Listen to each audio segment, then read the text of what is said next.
Okay, we have people joining us. We're going to wait a few more minutes. Mhm. Let them come in. We have a lot of people registered for this event. Probably by Brexit was a problem and becoming a problem now. Huh? It Yeah, wasn't as quiet as people thought. The waves are starting to come. yeah, yeah. I think the interesting part was it just took so long for all the effects to happen, um, but now people are feeling now people are feeling it. So it's a big change to business. And basically,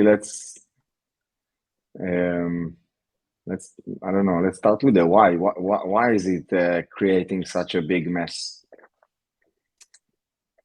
I think it's really just all about the basically the government's made some decisions, and the private companies like Visa or MasterCard, they all had to make changes around that. And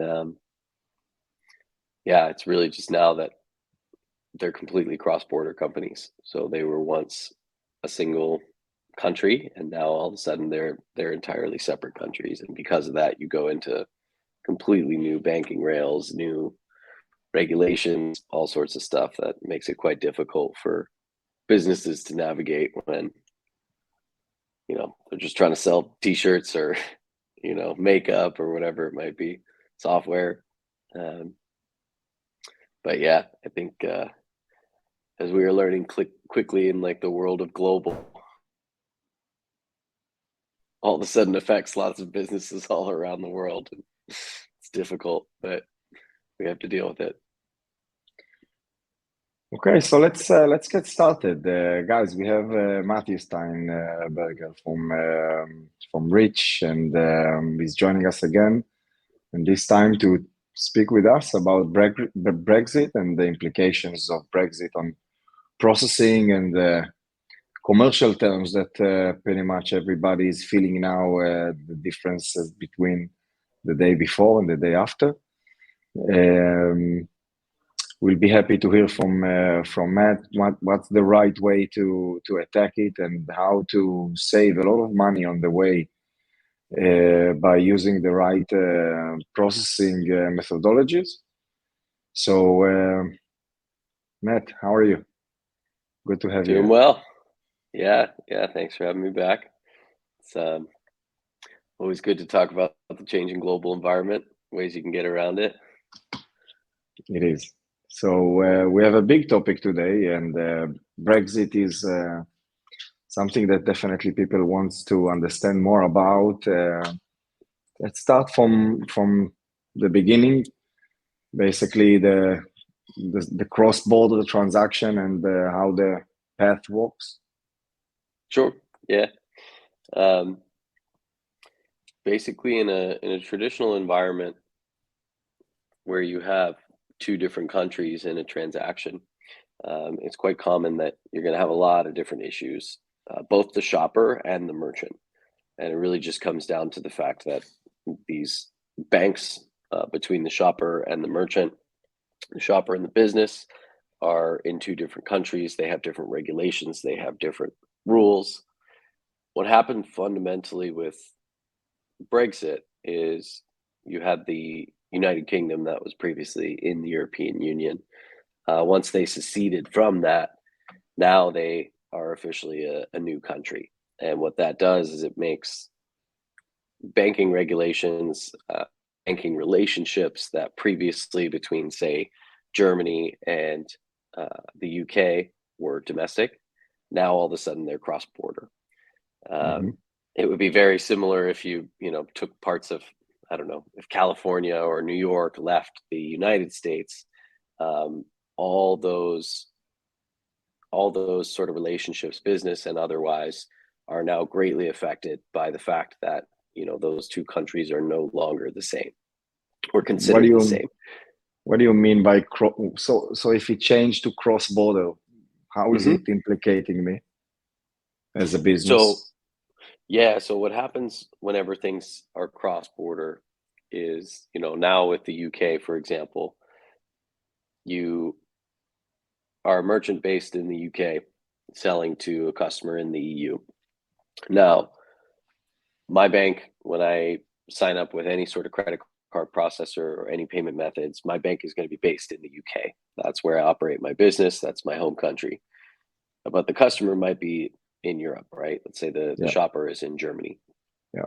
What's happening fundamentally is that my bank in the UK is now seeing that customer in Germany in an entirely different country. And what happens is you have higher fees.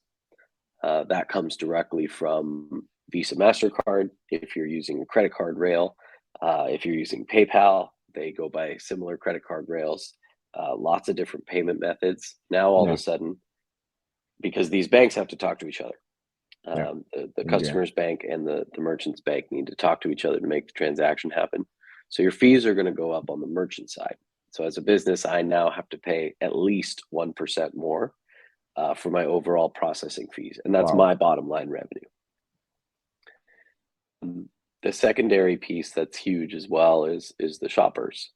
So they are now their bank, right? The person who's giving them credit is now seeing them as like a potential risk of fraud, because the way that banks and their algorithms work is they might see you buy, coffee in Berlin in the morning, and then you're trying to buy something from London a few hours later. They see that as, well, it's impossible that they got from Berlin to London.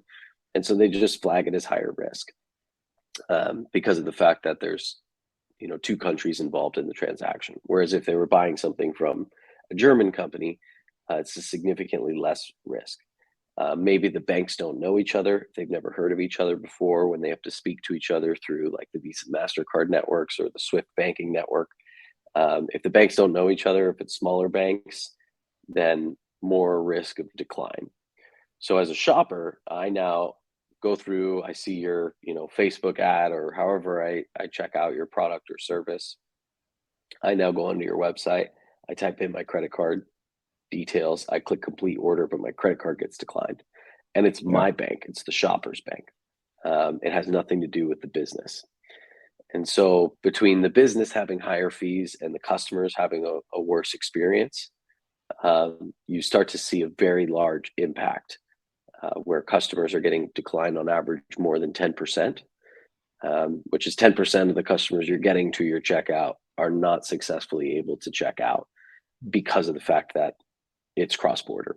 And now you also, the ones that do get through, you're now also paying an extra 1 or more percent for processing fees on. So it becomes quite difficult for businesses to handle. And I'm guessing the addition 1% for the Visa MasterCard is not the only addition. The payment provider here probably also have an addition of his own. Yes, in most cases, yeah. If we look at the cross-border transaction with Reach, how does that look? Yeah, so one of the ways for businesses to get around these issues, like let's say I'm still that UK-based merchant, I would need to open up a new entity in the Eurozone, in the EU. So now I have to open a business in Germany, and now I'm a multinational corporation. So I have to pay EU tax versus UK tax. I have different regulations. I have different HR policies for my employees. All sorts of stuff is difficult for a lot of businesses to operate at scale, to be able to do this in a lot of different countries. And most people had to do this due to Brexit out of necessity. One of the fundamental things that Reach does differently from, your Stripes, Braintree, Adyen, all the major sort of payment providers around the world, is we will allow you to use our local entities and get all the benefits of having that infrastructure and having that local presence, local entity processed locally without having to actually go and create that business yourself. Yeah. So if you have those same shoppers in Germany, now you can sort of get a merchant account with Reach, and we will process those transactions locally in Germany. We'll send the money back to the UK. So the customer never knows the difference. They're still buying their products from you.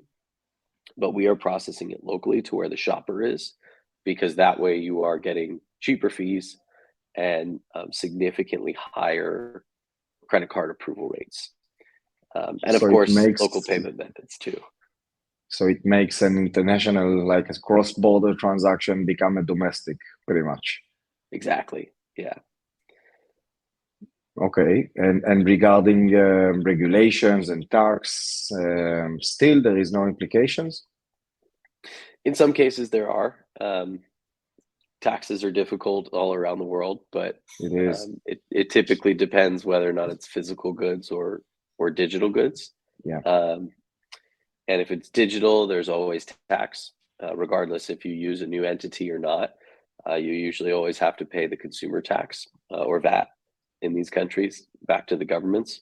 yeah, But with physical goods, typically nothing really changes.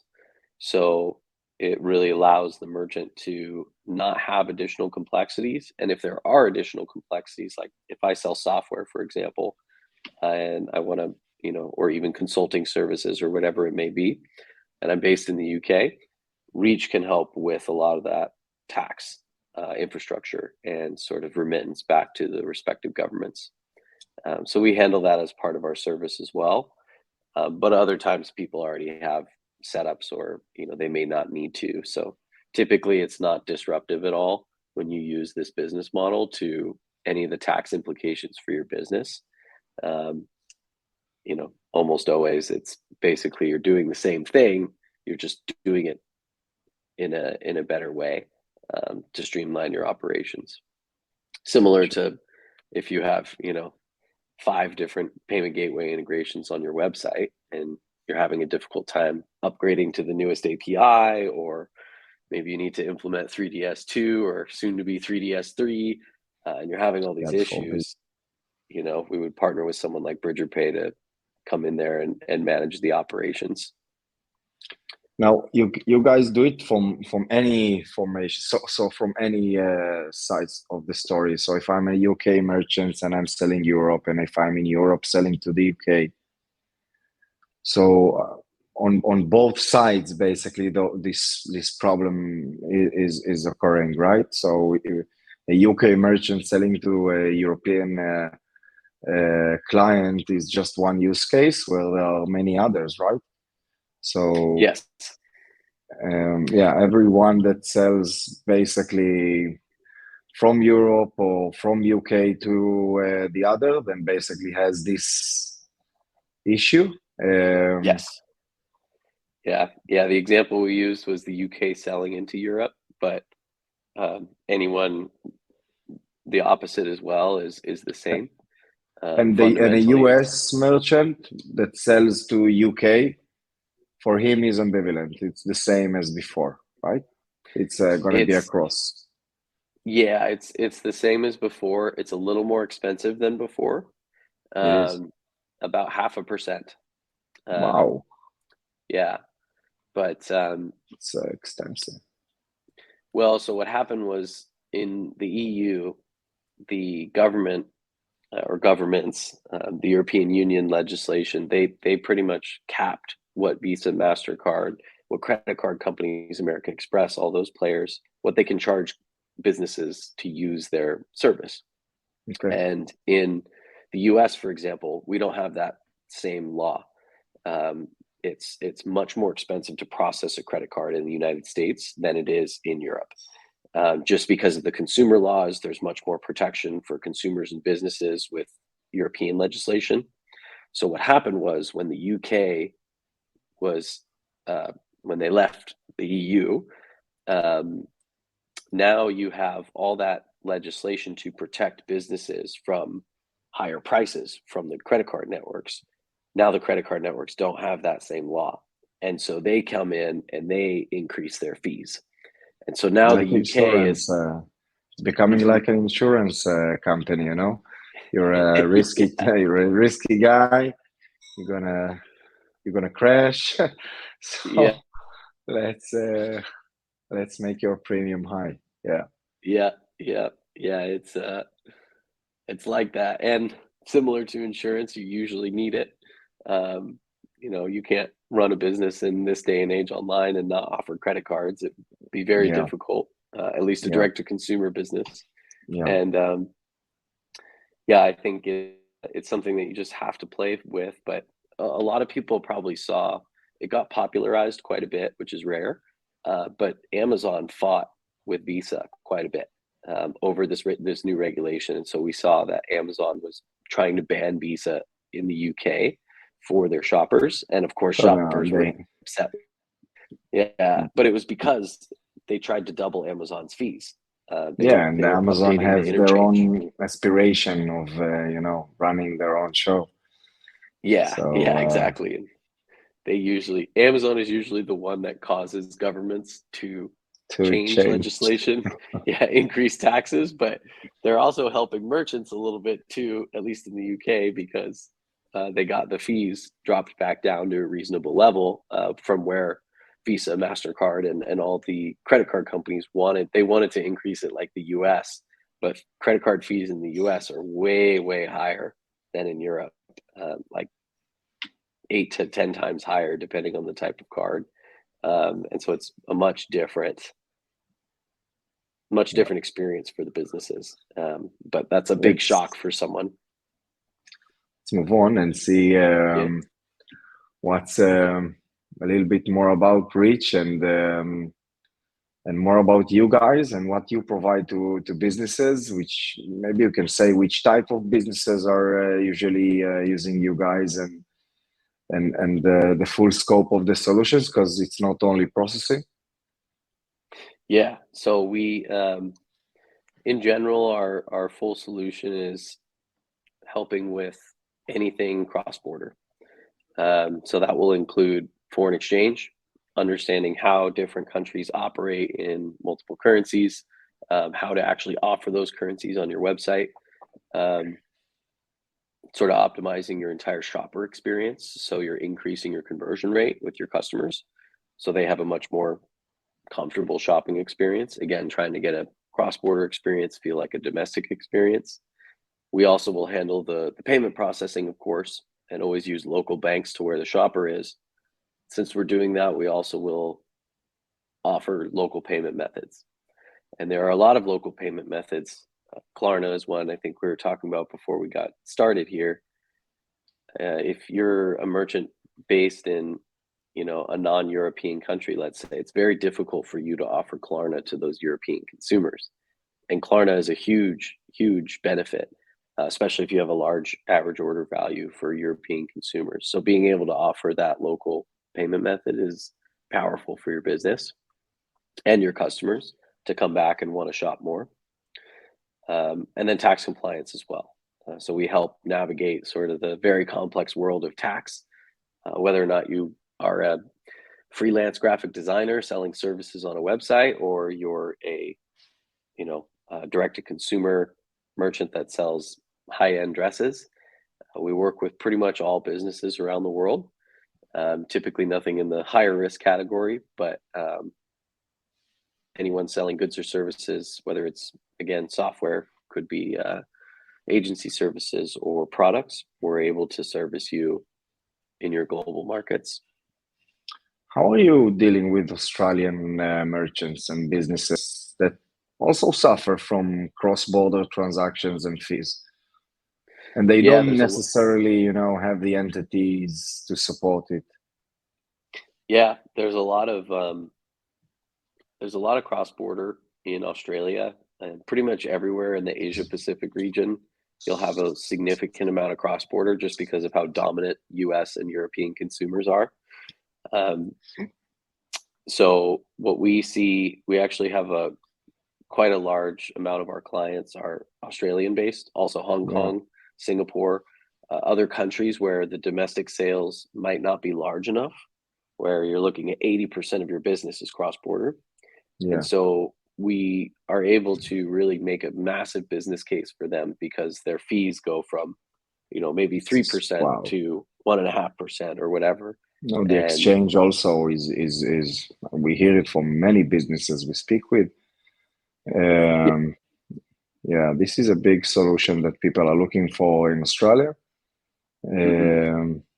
because in the end they don't have, the formation in Europe, and they really feel the transaction. Every transaction from every country in Europe is a cross-border, so Yeah, it's hard. yeah, it's definitely it's foreign exchange is very difficult for a lot of businesses. Not even just the cross-border payment side, just navigating the foreign exchange too. It's you have increased fees from either the payment network or your payment provider, but you also have these fees for all the foreign exchange that's involved, and trying to figure out how to minimize those fees.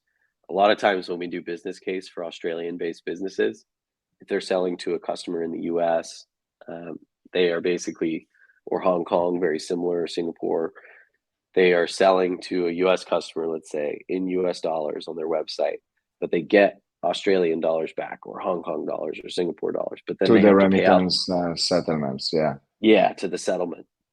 And then they have to pay out their supplier, maybe in China, in US dollars again.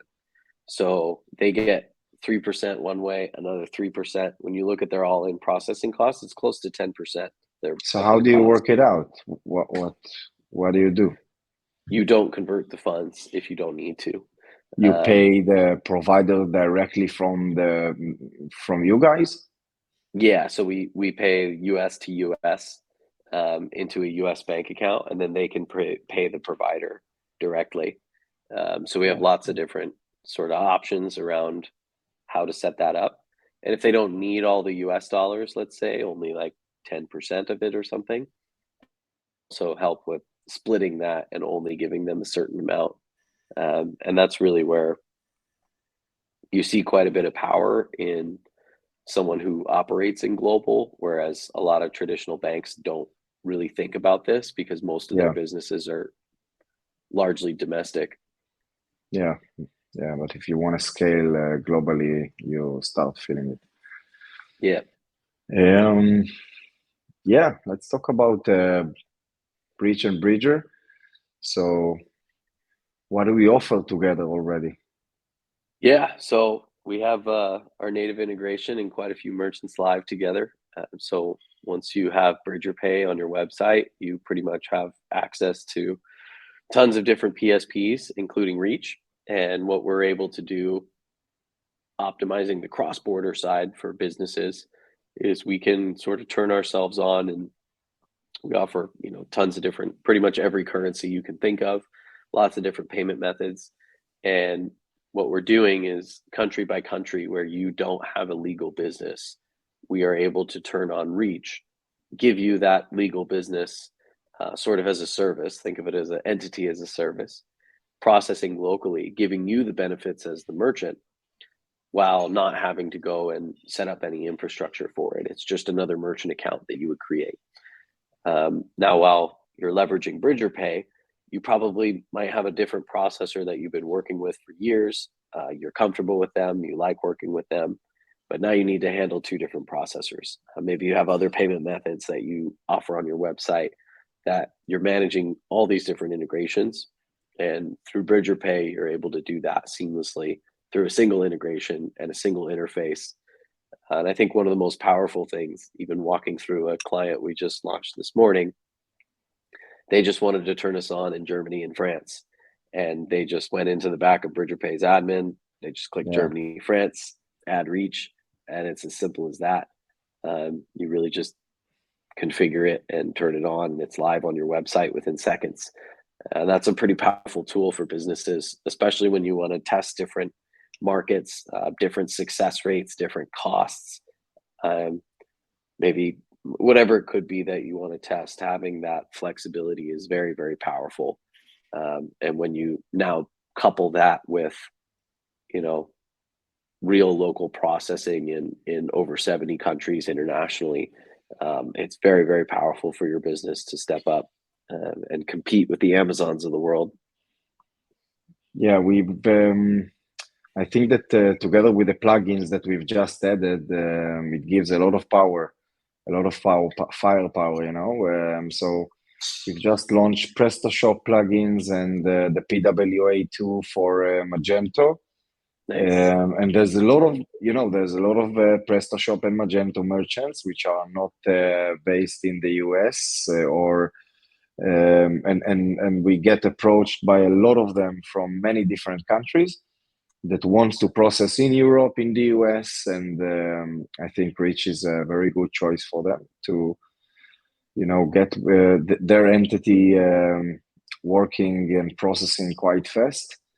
And there is a lot of demand, that is coming out of there, and it would be great to see more people using both the Bridger plugins and the solutions we have inside and Reach in it. We've talking about Visa and MasterCard, and I think that's one of the most important things here in this event. Do you want to tell us a bit more about how it all sums up to what the merchants needs to pay in the end, and what is this recipe is built on? Yeah, I think just as a good example, it's always good to see some numbers of what your cost is or approximately is. And before Brexit, the UK was part of the EU, and those capped fees that I was talking about, where they put a maximum fee, it was 0.3% for your merchant processing fees. But now after Brexit, those fees have gone up, and this is just for domestic, a UK-based credit card. Yeah. After Brexit, now that European Union legislation is gone and those laws are now different in the UK, they increased those fees from 0.3% to 1.5%. This is what Amazon was hounding Visa on and trying to take them down for. But now you also have the cross-border fees, and that goes, another 0.25%, starts to add more and more. And then you have to pay your actual payment provider. Those first three fees are just from Visa and MasterCard. Exactly. You still have to pay your payment provider like Stripe or Braintree or Adyen or WorldPay or whoever, even Reach. Someone has to make money, in order to give you the service. And so you look at your total cost, and it's about 2.15% now, where previously it was 0.3. That's a huge increase. What we do is we give you that entity, we handle that tax infrastructure for you. We can give you those local banking rails, and we would do it for 1.4% on average. And that's a big savings for most businesses, especially and no matter which country I'm from. Yep, exactly. In the Eurozone, yeah. In the Euros. Yeah. So anywhere if it's UK to Europe, that's where we can basically give this all-in pricing to help drop fees significantly in the times of the Brexit. Yeah, it's a big change. It's almost almost 1% on your volume. Mm-hmm. Okay, that's good to know. Yeah, we spoke about Reach and Bridger, and I think we're gonna leave some time for questions. If there's any questions from the audience, we'll be happy to answer. Let's see if we have any questions here. No. Seems like a quiet day today with no questions. Usually it's more busy with more questions, but I guess, I don't know, summertime. Yeah, everyone's on vacation. Yeah, but I guess people will check this event later on. So, yeah, one more chance. No more questions. Are we good? We have Pedro here and others now. Okay.